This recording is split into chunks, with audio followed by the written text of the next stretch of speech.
Bonjour, je suis Marie de la boutique Creative Shop Addict et j'ai 21 ans et donc en parallèle de mes études, je gère ma boutique sur la plateforme Etsy. C'est pourquoi dans cette vidéo, je vais vous donner quelques conseils pour inspirer confiance à vos clients pour générer vos premières ventes. Alors certes, ouvrir votre boutique, c'est peut-être concrétiser un de vos rêves, mais il va falloir entrer dans une logique professionnelle en établissant un plan d'action. Et forcément, au début, c'est compliqué de savoir par où commencer. C'est pourquoi je vais vous donner quelques conseils pour tout d'abord inspirer confiance à vos clients. Parce que quand vous ouvrez une boutique, vous n'avez pas encore d'avis, pas encore de vente. Et donc c'est important que les personnes qui tombent sur votre boutique ont confiance en celle-ci pour pouvoir vous passer vos premières commandes. Donc cette vidéo va se diviser en 5 parties. La première, nous allons aborder le nombre de fiches produits présentes sur votre boutique. La deuxième, nous allons parler des conditions générales de vente.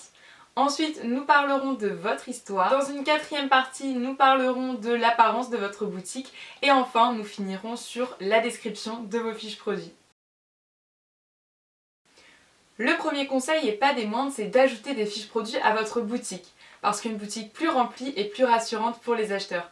En effet, si vous mettez à la place de ce dernier, si vous tombez sur une boutique qui propose qu'un seul article à la vente, passerez-vous commande ? Eh bien non, je ne pense pas, parce que plus il y a de fiches produits, plus votre boutique augmente en crédibilité. C'est pourquoi, au début, c'est sûr qu'on n'a pas une infinité de produits à proposer, donc je vous conseille de créer une fiche produit par variation pour vos produits. Par exemple, vous proposez des écharpes en tricot de différentes couleurs, et bien créer une fiche article par couleur d'écharpe, ça permettra à la boutique d'être plus remplie et de rassurer vos acheteurs. Le deuxième conseil, c'est de renseigner les conditions générales de vente. Parce que oui, quand quelqu'un passe commande sur votre boutique, il veut être sûr de recevoir sa commande. D'où l'importance de bien formuler ces conditions générales de vente, parce que ça va permettre de clarifier vos conditions de retour et également de donner des informations sur la livraison. Puisque c'est un moyen de rassurer vos clients, puisqu'ils vont voir que votre boutique est vraiment organisée et que vous prenez ça sérieusement. Ainsi, ils sauront que leurs commandes seront traitées rapidement et correctement. Un autre conseil, c'est la partie de votre histoire. Parce que oui, c'est important de montrer aux acheteurs qu'il y a vraiment quelqu'un qui a une histoire derrière cette boutique. C'est pourquoi vous pouvez remplir la section à propos en ajoutant également des photos. Et le fait de voir ce que la boutique représente à vos yeux peut même inciter un client à passer commande. Ainsi, donnez la personnalité de votre boutique dans cette section à propos en racontant votre histoire. Vous pouvez ajouter des photos de vous, de votre atelier, mais également de vos produits en cours de réalisation par exemple. Montrez que c'est vraiment quelque chose qui vous passionne parce que le contact humain et votre histoire va vraiment rendre unique votre boutique. Et comme ça, elle sera vraiment à votre image. Vous pouvez également ajouter une vidéo où vous présentez votre atelier, comme je l'ai dit, mais également votre façon de travailler. Ça va vraiment montrer aux clients que vous êtes investi dans vos produits, que vous donnez du cœur à l'ouvrage. Et donc, c'est vraiment quelque chose qui inspire la confiance de ces derniers parce qu'ils vous voient directement en train de parler de votre travail. Et c'est quelque chose qui est toujours intéressant. Ensuite, il va falloir créer une apparence à votre boutique. C'est pourquoi on va avoir 3 points importants à mettre en place. Le premier, c'est tout simplement de créer une icône à votre boutique. Parce que les acheteurs, quand ils vont tomber sur votre page Etsy, ça va être vraiment comme une vitrine virtuelle et donc ça va être les premières impressions qui vont donner envie ou pas de rester pour les potentiels clients et d'en découvrir un peu plus. Alors quand je parle d'icône sur votre boutique, c'est tout simplement la petite image que vous mettez comme sous forme de logo pour présenter votre travail et votre boutique en général. Il faut vraiment qu'il reflète votre marque et une bonne icône, c'est vraiment quelque chose de simple et pertinent qui va tout de suite attirer le regard et faire comprendre à l'acheteur quel est le but et l'univers en fait tout simplement de votre boutique. Donc pour cela il faut vraiment un minimum de texte, vraiment favoriser les images parlantes. Je vous conseille, si vous n'avez pas forcément envie de le dessiner par vous-même, il y a plein d'applications très simples d'utilisation pour en créer. Par exemple Canva qui est une plateforme gratuite où vous pouvez créer des images très facilement.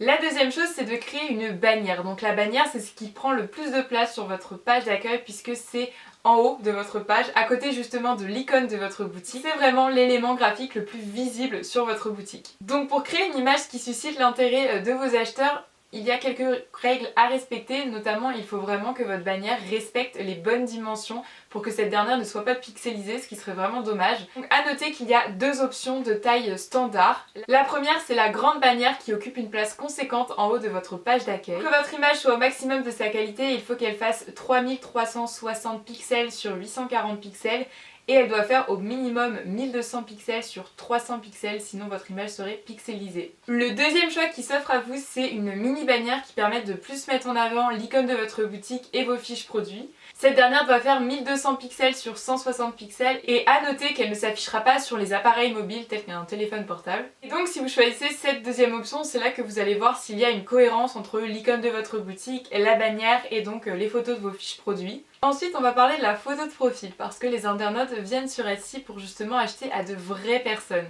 C'est pourquoi celle-ci va vraiment inspirer confiance à vos clients parce qu'ils vont découvrir un petit peu la personne qui a créé les produits présents sur votre boutique. Donc votre photo de vendeur, ou plus couramment appelée la photo de profil, est vraiment visible sur votre boutique puisqu'elle se situe en haut à droite sur votre page d'accueil. Donc voici quelques conseils pour la réaliser. Tout d'abord, il faut que ce soit une photo qui vous mette en valeur et une photo où vous souriez.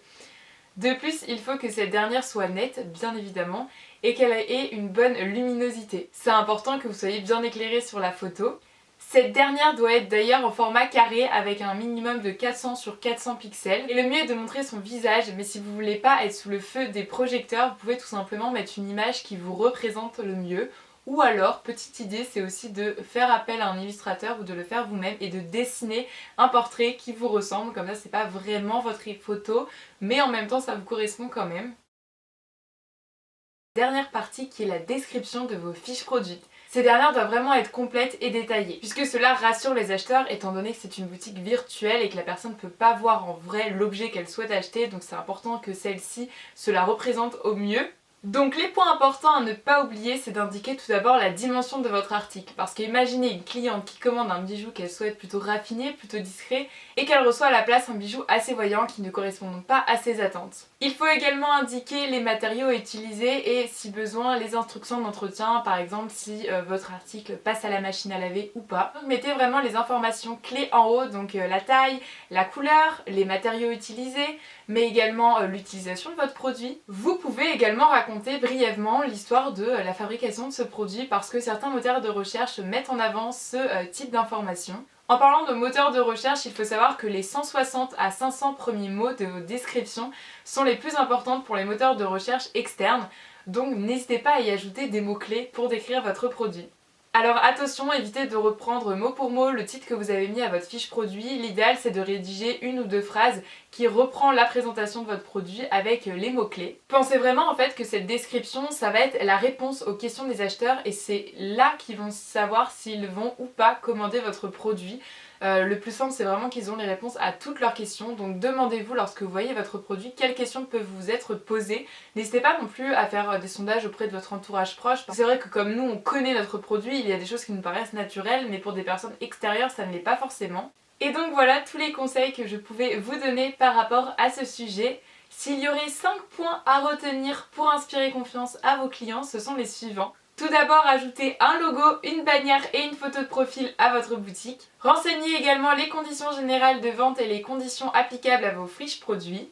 Utilisez la section à propos pour raconter votre histoire et celle de votre boutique en ajoutant des images et ajoutez-y aussi une vidéo. Évidemment, pour qu'une boutique soit plus garnie, eh bien remplissez-la avec des fiches produits. Et enfin, pour que ces fiches produits répondent aux attentes de vos clients, rédigez une description complète et détaillée. Et donc maintenant c'est parti, vous allez pouvoir aller finaliser la préparation de votre boutique pour qu'elle génère les premières ventes. Je vous souhaite donc bon courage, n'oubliez pas que tout travail porte ses fruits. Moi je vous dis merci d'avoir visionné cette vidéo et à bientôt.